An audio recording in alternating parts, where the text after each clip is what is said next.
All right, cool. Welcome everyone for a very special Wednesday edition of Facebook Video. I have with me today Ashley Paré. She is founder of Own Your Worth, and today we're going to be talking about salary negotiation, shifting your relationship with money.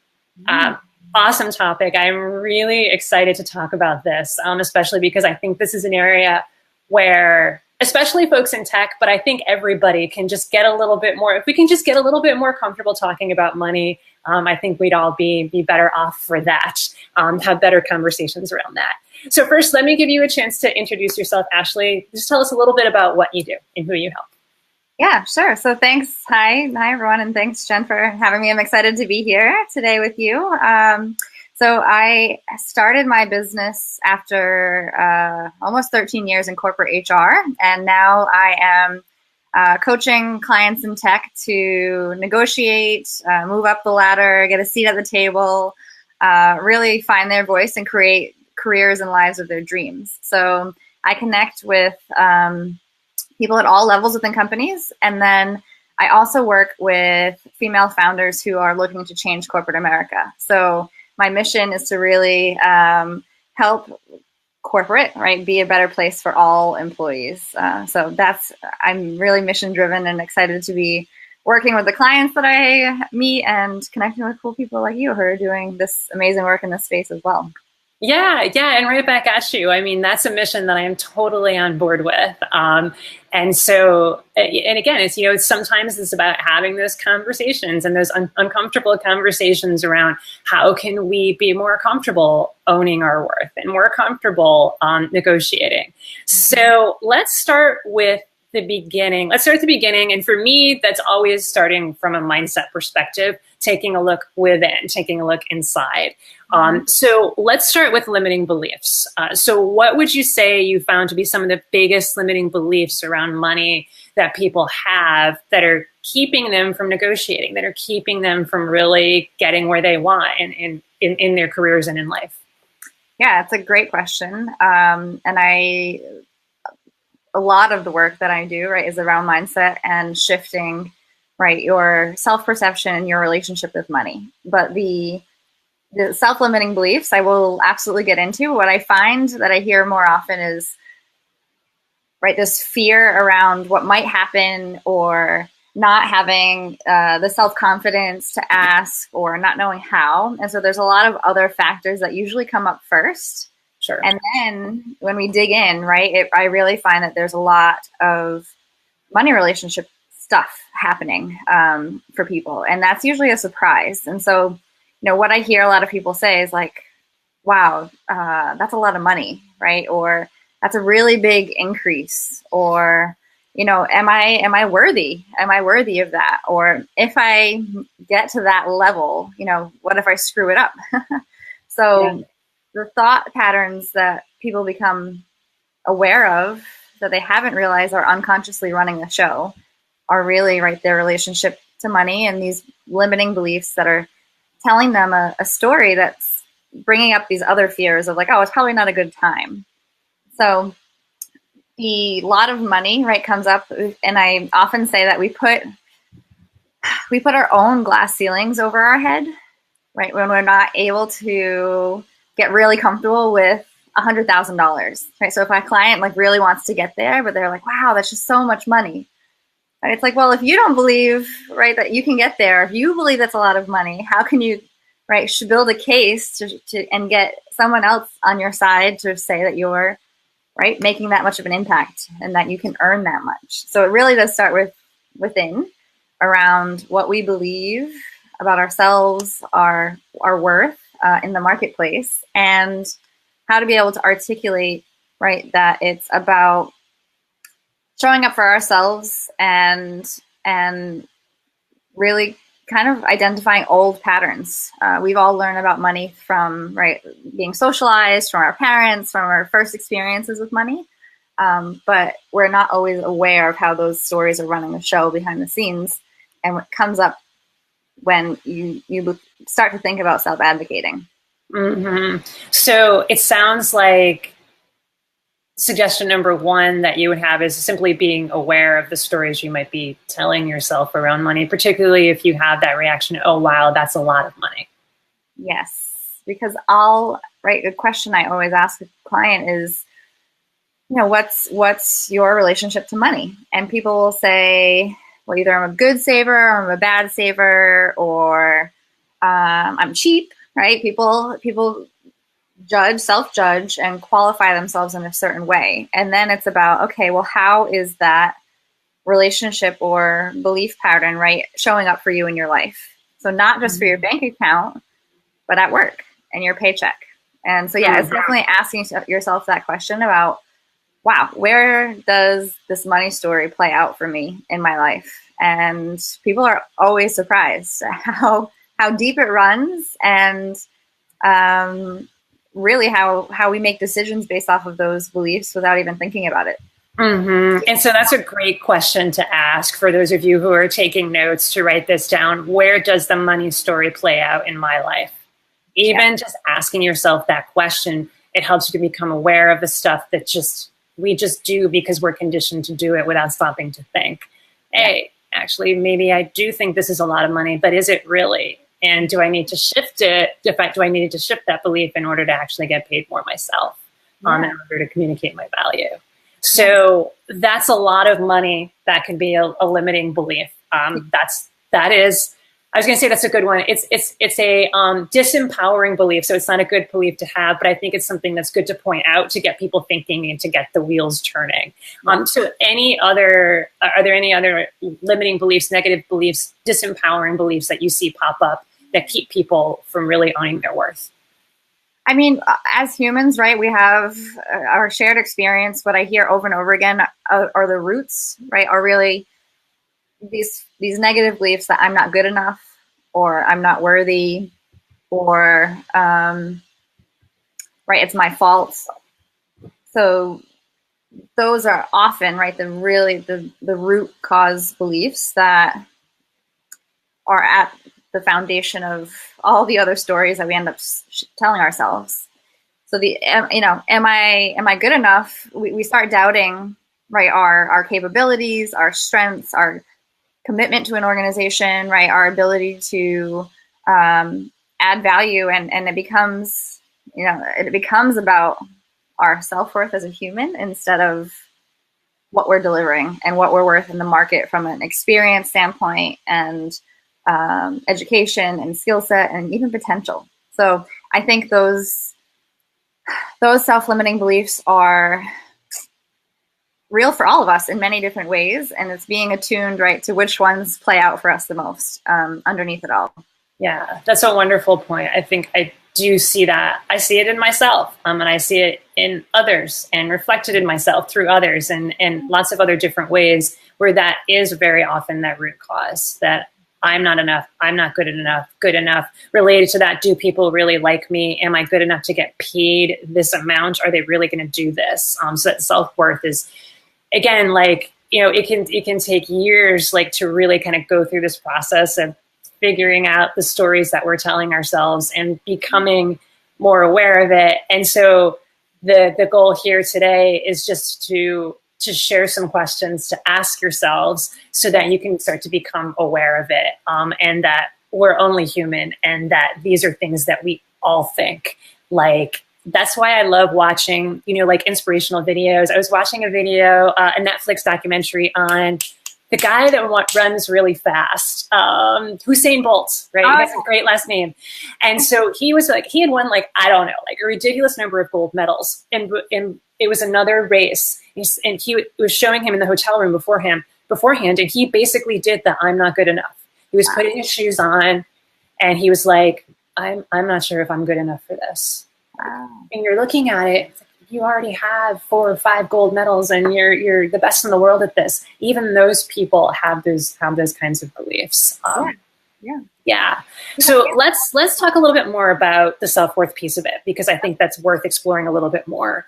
So I think what it is about taking a look at self-worth, and what is this really about? Is it about a paycheck, or is it about something else? So what techniques can you recommend to folks listening, to folks watching, so that we can start to separate self-worth from a title or a paycheck or some other version of success. Yeah, this is a biggie. I think once you're able to untangle, right, your connection or attachment to, right, what you're earning, or if you get a promotion or if you get a certain job that you apply for, right? So often we attach ourselves and our worthiness to an outcome that is really out of our control. And so that's where this process begins, right? Is that, well, what can you do to show up and give it your best and give it your all and be true to you and, prepared, and these things that we can manage and prepare for. And then how do we gracefully let go of opportunities and people, right, that are just not really meant for us? So when it comes down to, again, negotiating, people will say, okay, well, I want to negotiate, I want to self-advocate, but what if they say no? So that's another big block, right? Yes. And the fear around that is, well, if they say no, then I'm going to have to quit. So my question will be, well, why, right? Why is that the only option you have if you're hearing no? So, I mean, that I've experienced that, right? This is part of the reason I'm doing the work I'm doing now, is because I held off. I had successfully negotiated in my career. And then there was this one company and one boss and situation where I found myself holding off. And I waited and waited, and it became very emotional for me. And I was resenting the amount of effort I was putting in because I was not being paid fairly. And when I finally asked for my raise, right, it was so much about me and my worth and what I had given to the company versus, right, the paycheck. And so that was where I noticed, right, my confidence was really hanging in the balance between what my boss was going to say. And when it was no, it was like, this crushing force of like, what do you mean? So that personal experience, right, really helps me now notice and be aware of when someone else is having that experience. Because especially, right, this is true for men and women, but I know women, right, they want to really be able to give and add value and be recognized in ways. And oftentimes what I hear is that, right, well, I want them to like me. Or if I hear no, right, I'm going to look bad. We all have this. So I think a technique to untangle that, right, is, again, asking yourself the question about, why is this so important to me? So is it because I'm looking to brag or share, right, with my friends that, hey, I have this new title or I got a raise and I'm making this much money, right? So is it an external reason, or is it internal because, right, you really do want to be valued and paid fairly for your contribution? Mm-hmm. So that can be tricky, right? The piece around, is this because I want to be seen in a certain way, or because I want to be able to say, right, that I've reached this place in my career? Mm-hmm. Or is it truly because, right, you're not being valued by your company, or you're not being paid fairly, or oftentimes, right, you've taken on extra responsibilities without the new title and the new pay raise. And when you go to have that conversation, it's like, oh, well, if they don't give it to me, right, then what am I going to do? I'm stuck with all this work, and then I don't have a title. So it gets foggy, I guess is a good word. Yeah. But I think knowing that, right, your self-worth is inherent. So as human beings, right, we are priceless. Mm-hmm. So there is no number out there, right, that really can define our worth. And so this is really about what we're willing to accept. So what do we say yes to? Yeah. And what do we say no to? So what are we walking away from? Mm-hmm. Because it's not just in our boss's hands. It's, what do we want to do next? So, right, when I received the answer of no, that gave me all the information I needed, right? And this is no longer the place for me. I cannot go on this way, right? And so this is about tapping back into your confidence and knowing that you have choices to make the best decision for yourself. And oftentimes people don't negotiate because they're afraid of the no outcome, but really, no matter what the answer is, you have so much more information to then be able to craft your career and make the choices that are right for you and your family and the rest of your life. And so, when I waited, right, it was, over a 6-month period. And had I had that conversation sooner, right, who knows what it would have happened. I'm obviously here for a reason, and I'm really grateful for that experience now. But when people wait, right, it's really just, you're holding yourself back from having the information you need about your career. Yeah. And as you were explaining that there is that fear of the no, or there is the fear of, if people who are on the job market, there's a fear, if I negotiate, if I ask for too much, they're going to take it away. Yes. There's that fear as well, which is a version of no. And what I had wrote down as you were talking, is it's so resonating with me, is that no can be a gift. Yeah. Because you're getting that information. You wouldn't have gotten that information if you hadn't asked, if you haven't asked what you know you're worth. So if you're talking about a situation like you want a promotion, you want a raise where you currently are, and you go through it and you figure out, why is this so important to me? You figure out your number and you ask and they say no, despite your best efforts, they still say no.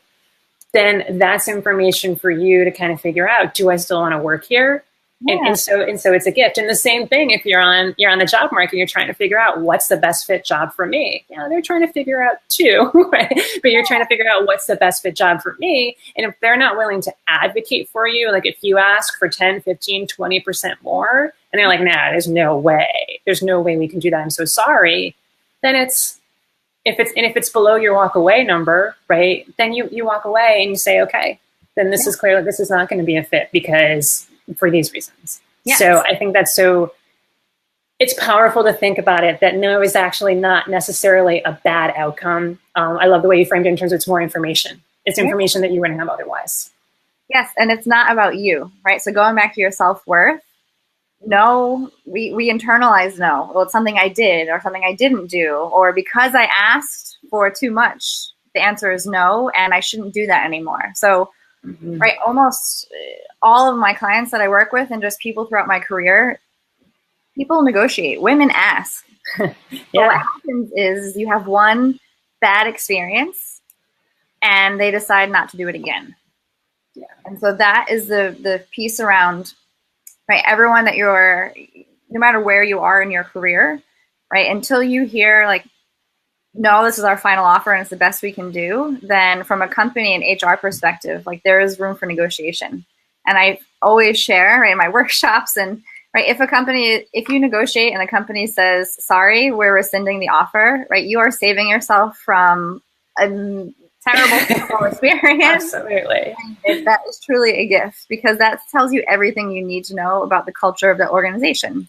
And if you don't go into a new job, right, self-advocating and feeling like super excited about being there, knowing that that company did everything they could to get you on board, right, that sets you up for a tough time. And then it also puts you on your back foot when you're thinking about asking for a raise or a promotion, because then you have that experience of, well, it didn't go so well when I, was coming on board.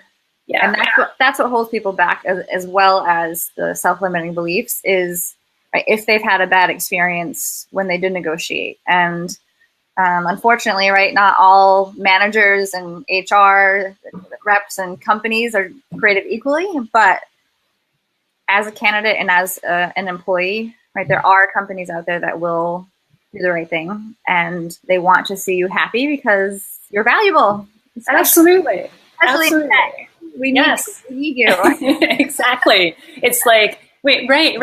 They need me, right? We need you. We need you to negotiate. We need you to go out there and show what you can do, so that you can have the chance to do that and get the rewards for it. Get rewarded for it appropriately, because that gives us that motivation to keep going, and to know that our company is going to advocate for us and that they do see the worth.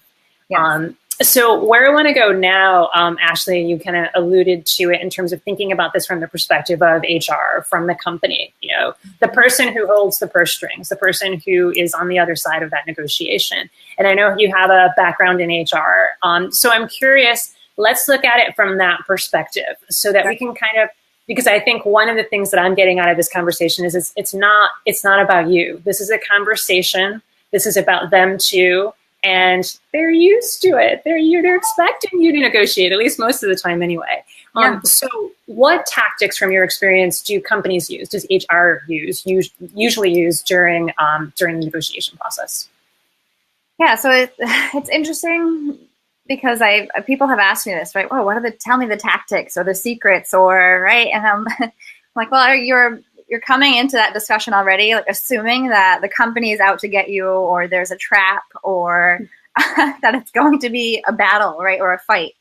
And so negotiation is, like we just said, a conversation between two people or two parties to try to find a solution that works for both of you. So the discussion around what you're asking for is, hey, can the company meet that? And if not, why not? Because asking the whys, especially even if you hear no, right? Well, why aren't you able to do that? That is super critical, because the company, so from the HR side, if a candidate asks me, well, why aren't you able to give me, right, the 20% increase, or why are you paying under market?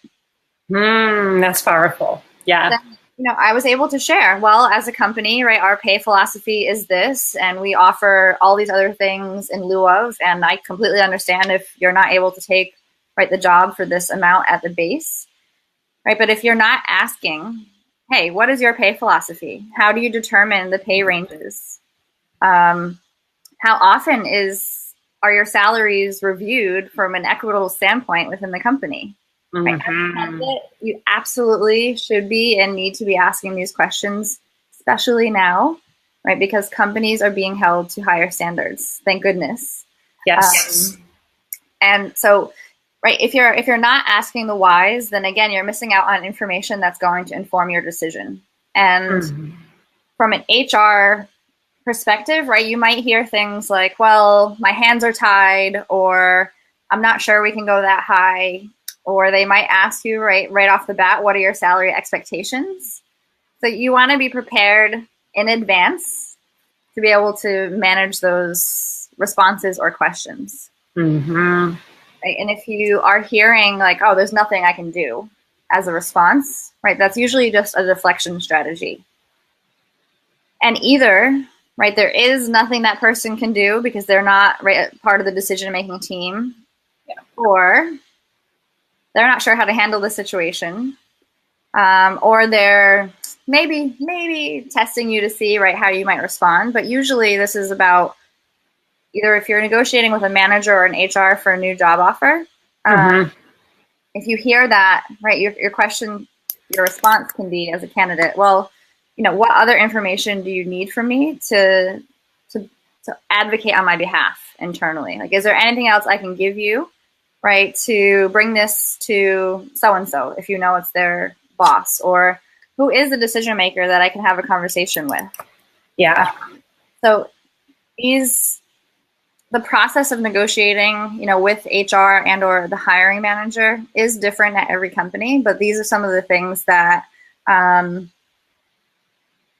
seen and I've heard being used over and over again. And you want to ask about the pay philosophy and the salary ranges, because that gives you a lot of information about how they think about pay and how they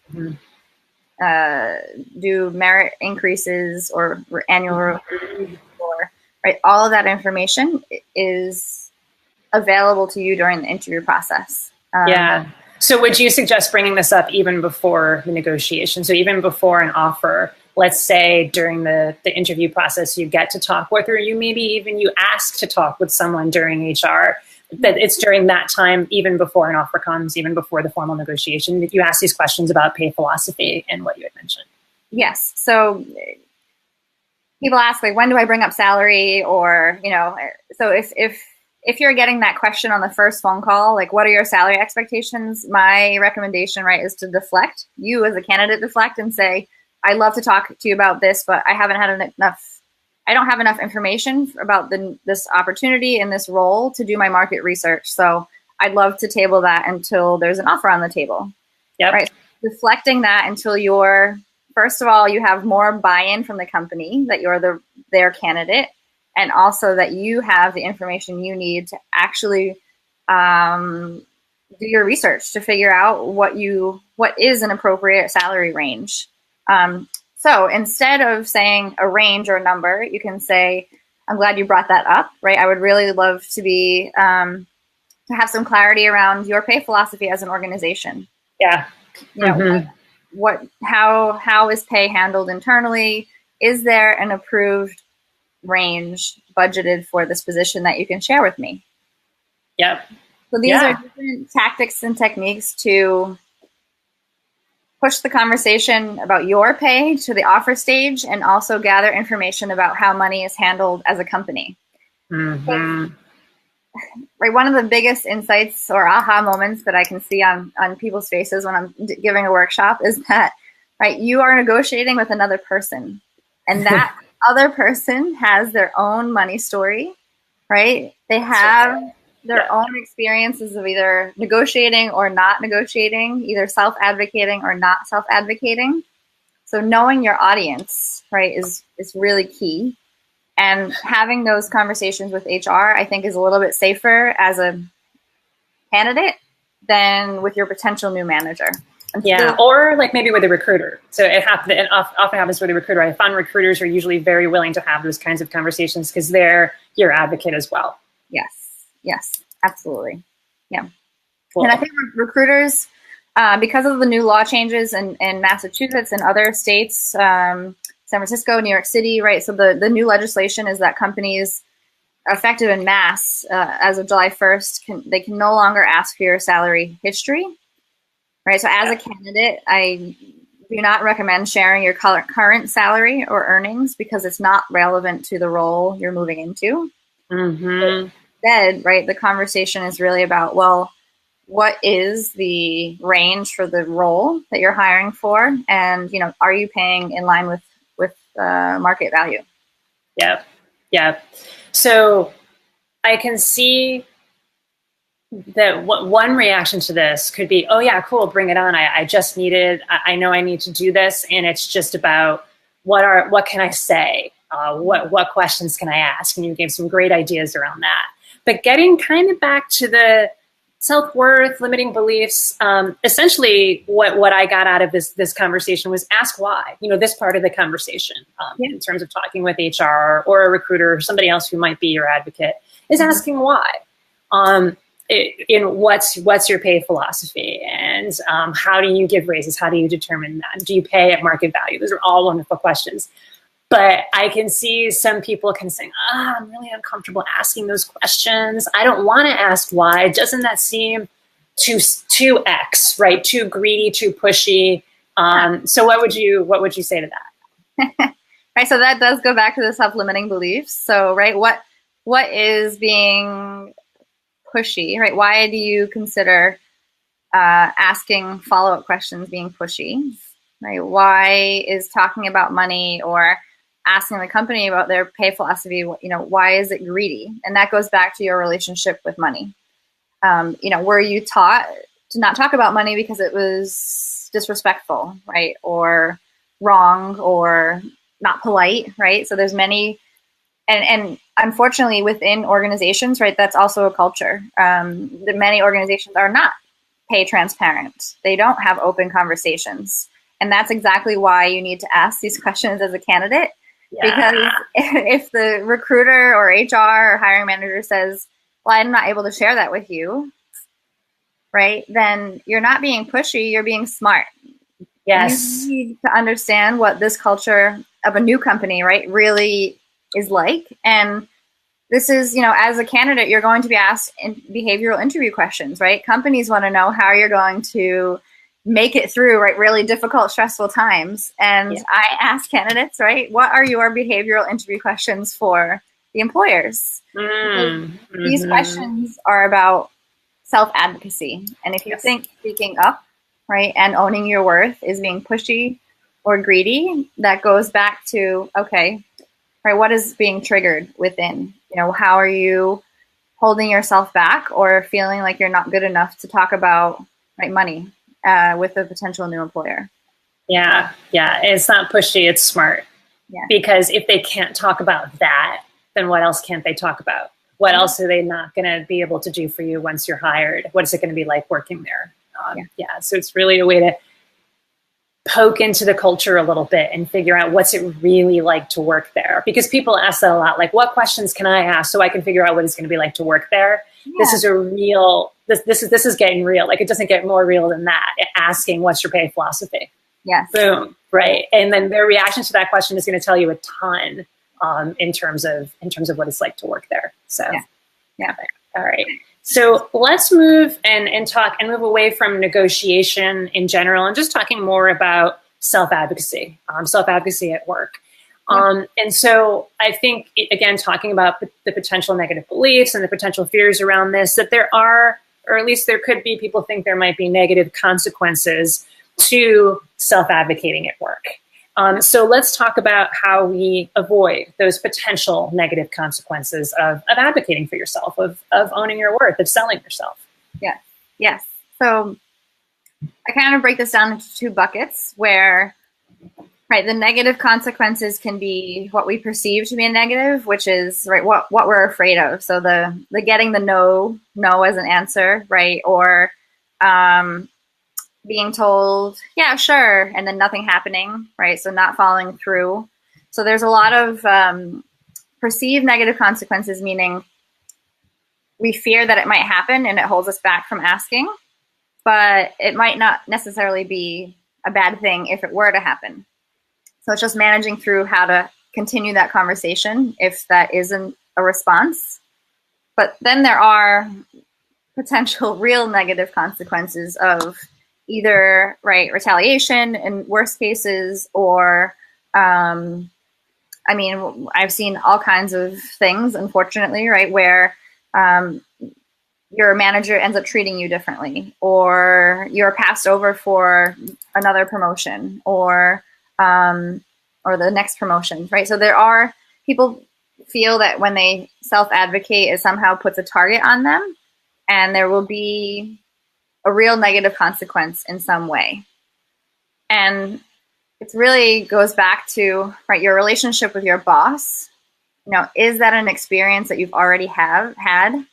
You know, what is your relationship with your boss? Because if there's no trust there, my recommendation is not always, right, go in there and advocate, right? Go in there and ask for a $30,000 increase. No, there are steps, right, before that. And the preparation piece, you as the employee, right, you are preparing to make a case, build a case for yourself, and determine, right, the best time to bring this up, right? And if there is never a good time, then, right, doing it and moving forward. But if you don't have trust with your manager, that's step one. Absolutely. Yep. So you have to either, right, one of my clients started getting a one-on-one meeting with her boss, right? She didn't have that. So if you don't have a regular cadence or communication with your boss, even if they're remote, you should be getting time on their calendar. Yes. And I would say the other piece here is getting feedback, asking for and giving feedback. So this is about, right, what all the steps you need to go through before you make your ask. And that's the best thing that you can do to avoid negative consequences. So you're kind of surveying the scene, asking other people, you know, what they might have gone through if they've negotiated, or if they've been promoted, you know, what was it like for them? But it's really taking the reins to prepare yourself as best as possible. And then again, knowing that we're only responsible for our own actions and reactions. Yes. And no matter what happens, no matter what the company says or what your boss does, right, that's on them. So if you take the time to prepare your case, right, to set the stage for your boss, like, hey, boss, I'd really love to talk with you about my career development. I have a goal and an idea and a plan to get promoted within the next 3 months. Like, I want your input. How can you support me to get there? Right. So that's very different than, right, you've been underpaying me, I've been overworked, I don't feel valued here, and I'm going to have to leave, right, if you're not able to get this approved for me. Right.